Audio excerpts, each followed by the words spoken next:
I'm going to be going live at 3 p.m. with a doctor friend of mine, just because I've been feeling a little bit insecure lately about this whole disease. I don't know if I'm overreacting. I don't know if I'm underreacting.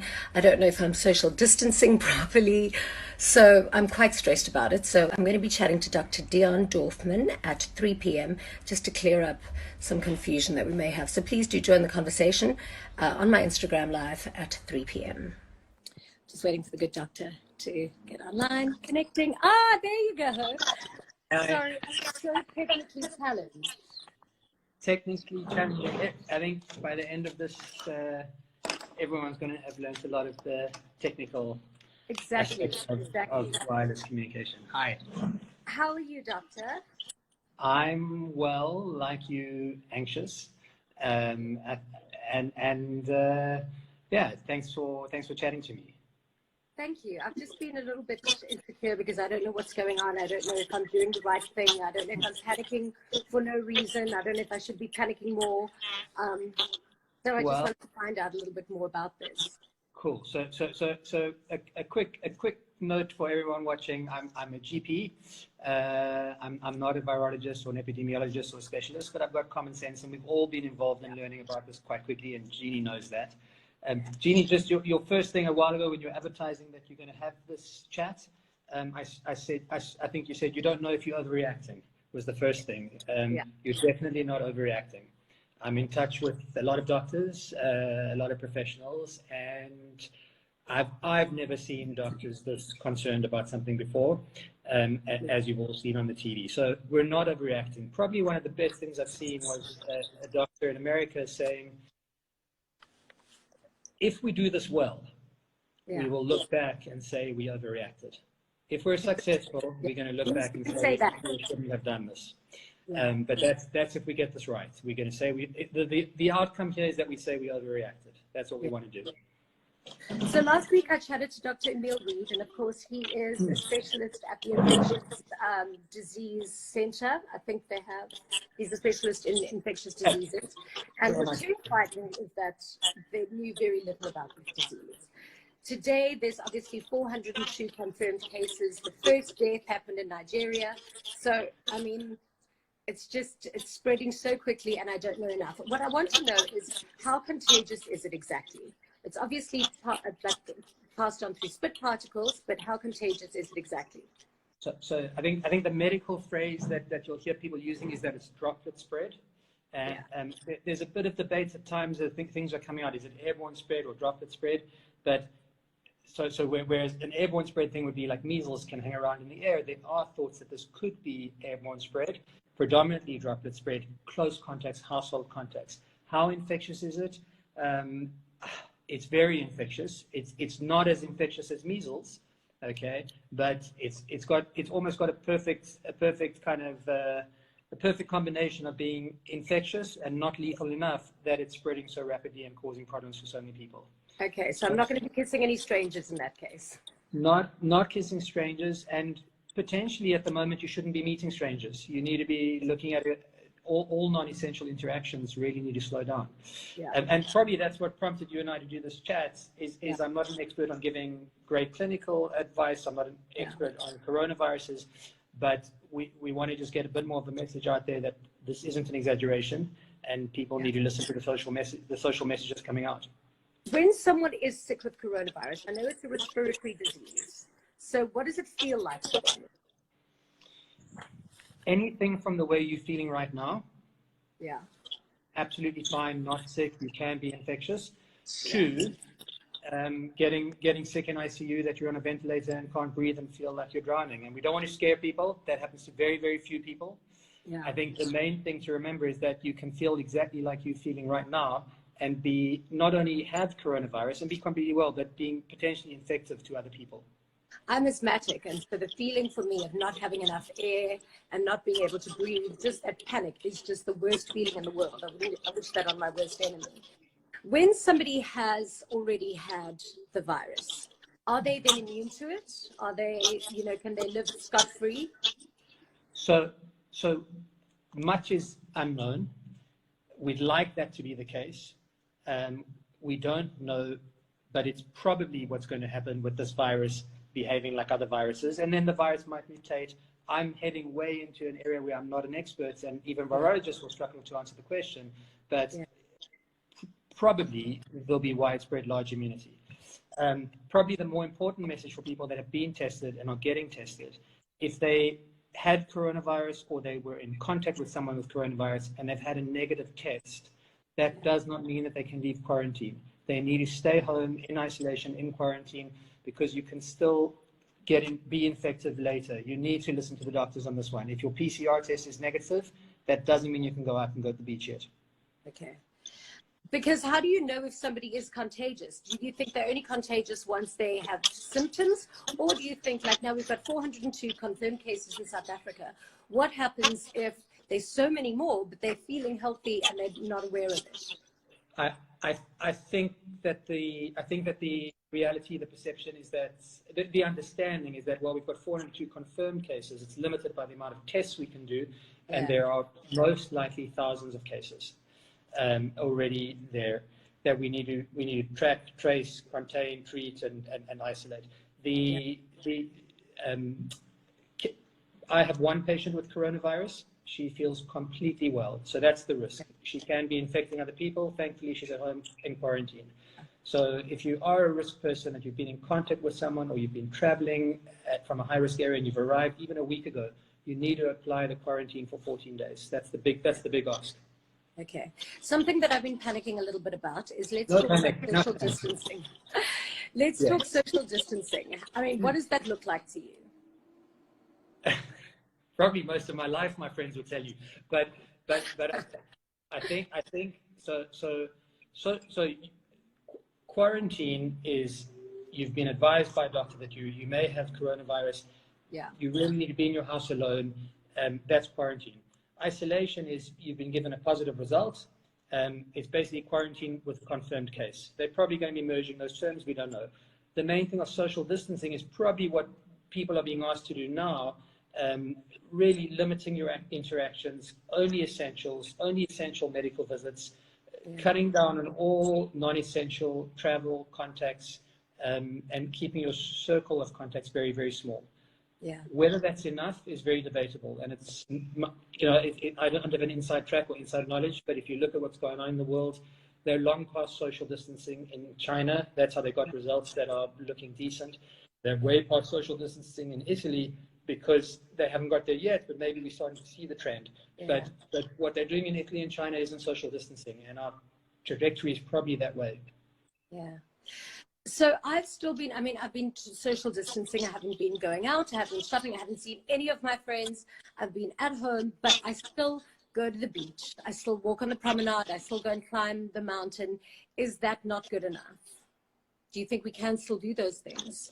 Again, I must be responsible, and I'll defer to the NICD and the government with what the official guidelines are. I think you're not breaking a law right now if you went to the beach. Whether, and there's a debate about whether you're being socially responsible. But we've seen that those measures don't seem to be working elsewhere in the world.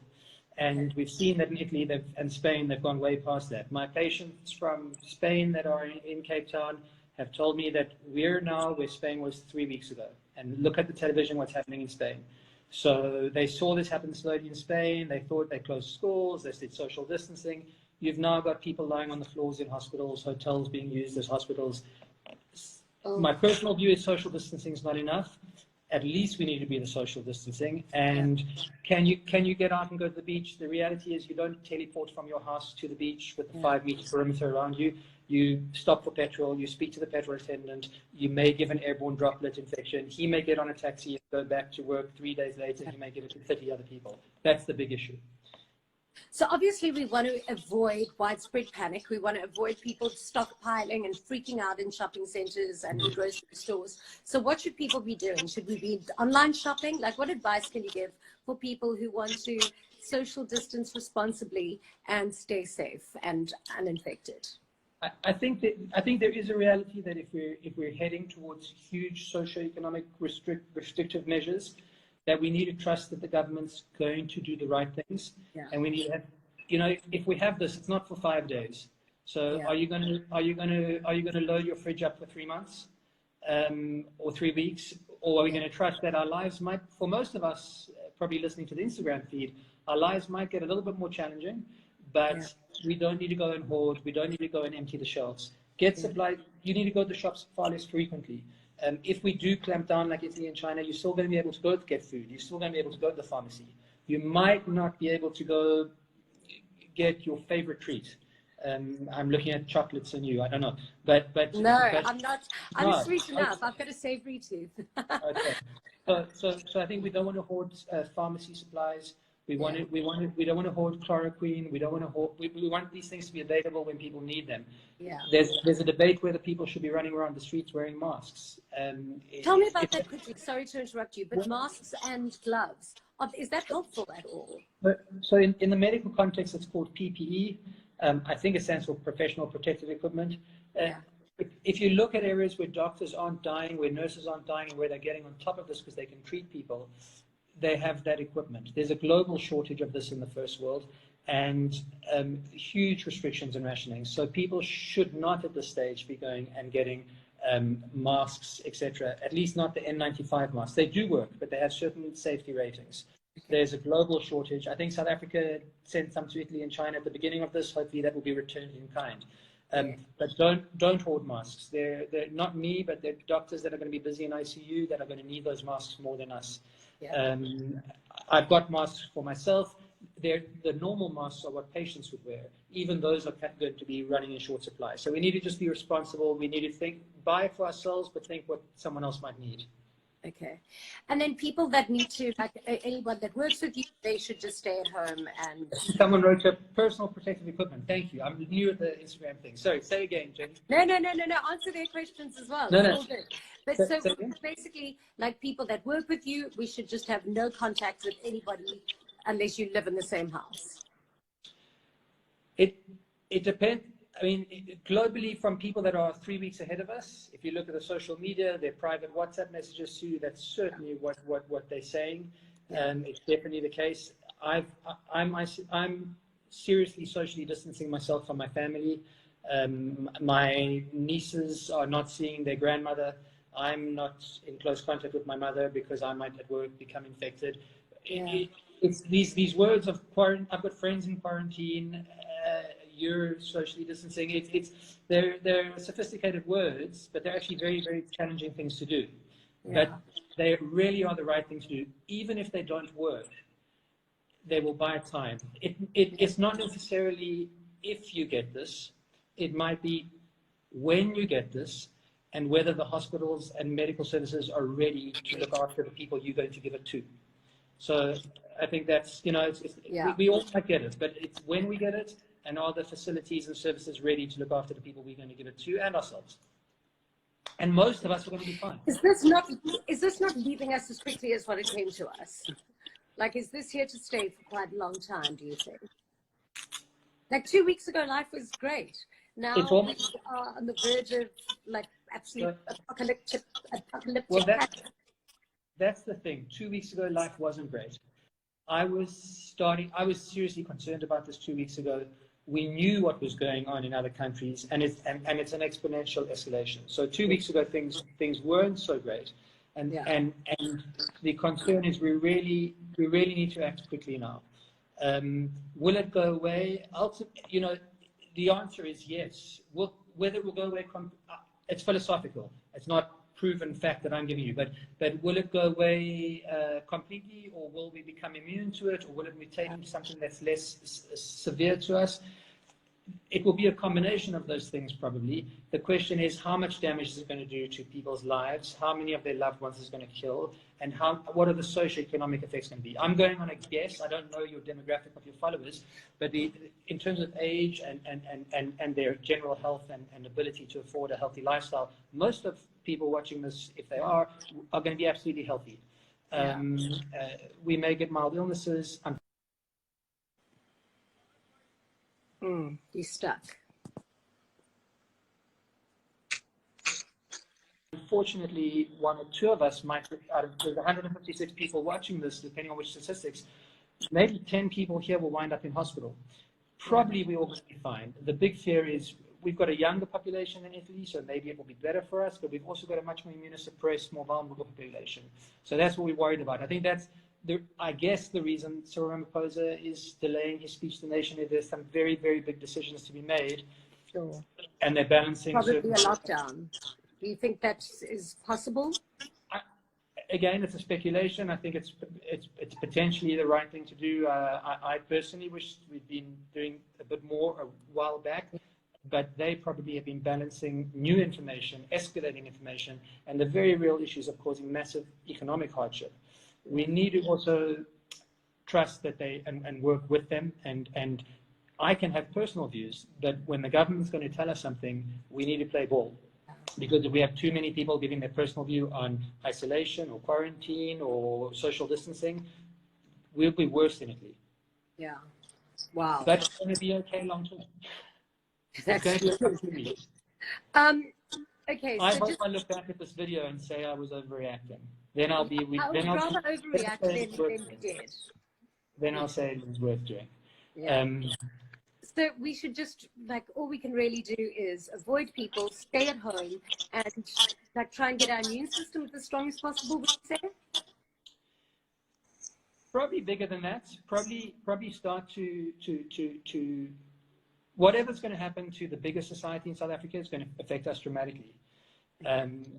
You really need to be thinking about everyone else. You need to be phoning people that maybe work for you and travel and telling me, even though the government hasn't said don't come in tomorrow, don't come in. I'm paying your salary. I'm going to make sure you've got food the next 2 months. I don't want you on public transport. I want you to be I want you to be able to social distance. I want you to be able to have some supplies. Yeah. These are the big things. As to our personal thing, probably a big thing you'll find is stress will make us more susceptible to infections. You also need to be positive. You do need exercise. You may need fresh air. There may be that we're told we can go outside for 30 minutes in certain areas at certain times. It may not be that far yet. But I hope so. I'll actually try every day if I can't go outside. But there's no magic cure. There's no secret ingredient that's going to stop you getting this. There's no magic treatment either. There are a couple of things that Donald Trump and others are saying, and they have value, and there's research done on it, and chloroquine and this and that. You need to be in contact with your doctor. Don't go hoard those medicines. Don't start taking them by yourself. And they have side effects, and they may very well have proven benefit, but we need to do it within a controlled environment. So the MERS and SARS were also variations of coronavirus. Why did we not have panic like this in lockdown when that happened? Why is this so much worse? I wonder if I can show you. Can you screenshot a picture on a computer? Let's see. No, I don't think that will work. Look at this graph quickly, maybe. Yeah. Can you see a graph there? No, I can see your floor. Okay, there I can see a graph, yeah? There's a graph. So there's coronavirus. Okay, well, basically, I'll talk you through. Basically, that graph, that was a bad idea, by the way. But that graph plots the lethality of a virus against the degree to which it's infective. So measles is much more infective. It's easier to get measles than coronavirus, than COVID-19. But measles would probably be a little bit less. Well, it could also be as lethal as this. But say a cold is almost as easy to get as the general area we would find coronavirus, but a cold is much less lethal. This COVID-19 has the perfect combination of being very easy to catch, not as easy to catch as measles, but very easy to catch, and not lethal enough to kill me before I go and give it to 100 other people. Well, they say 2, but those 2 will give it to another 2, and 4, and 16. So that's the issue. It's a well-designed virus to cause havoc for now. While we're all naive to it, we're all virgins to it. So SARS and MERS would have killed many more people who had the virus, who were infected with the virus, but they wouldn't have had the opportunity to go around giving it to everyone else. Yeah. That's why there's this panic and this big spread. So we don't know when it is the most contagious in people, so they just have to stay put and isolated for as long as this goes on for. And also, once somebody has had corona already, Can they go on with life as normal once they aren't sick anymore, or once they've been healed, or once they've tested negative after testing positive? Say the first question again. Do you remember what it was?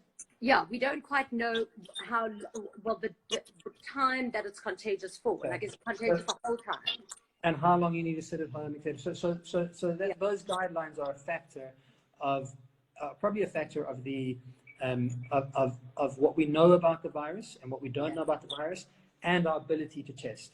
So it may be that if you had it, I could give you a test today, I could give you a test in 48 hours. If you were negative on both, after 10 days, we might be able to say, you're not infective anymore.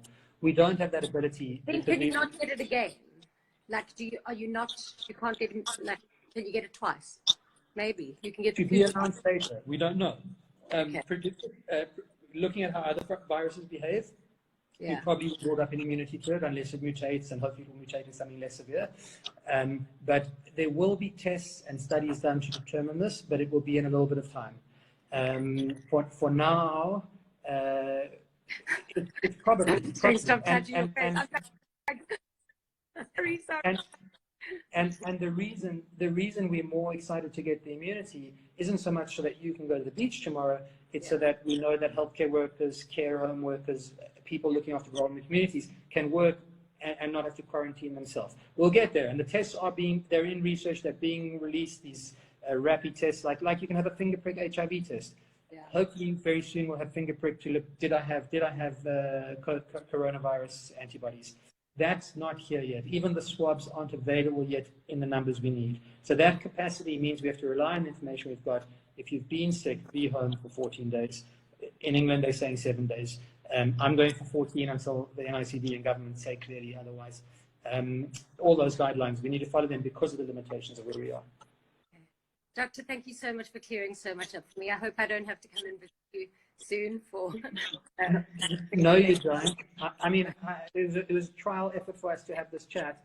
I hope it's useful, and definitely not to take panic. We've got to be positive.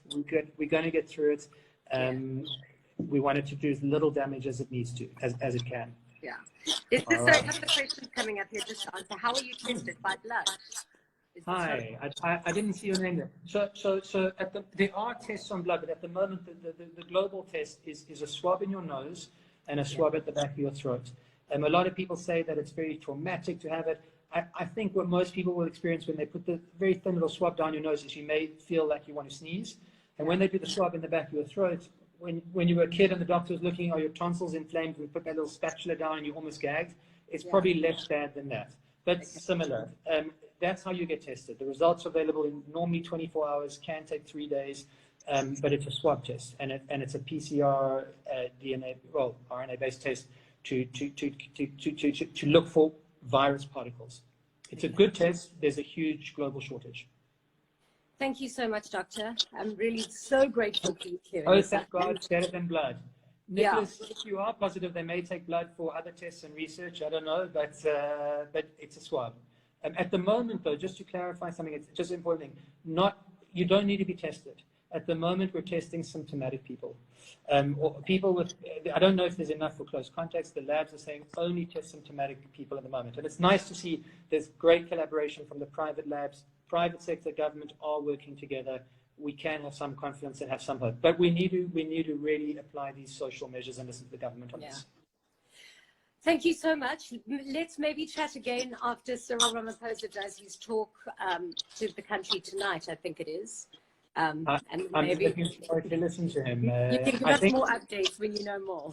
Sure. Thanks, Jenny. Thanks for chatting. Thank you so much. And thank you to everybody at home who's been following. Bye, guys. That. Thanks I for hope you listening. enjoyed. Take care. Bye. Don't kiss and touch your face. Bye. Oh, shit. I keep on touching my face. Don't swear. How do I switch you off? Okay. Okay. Bye.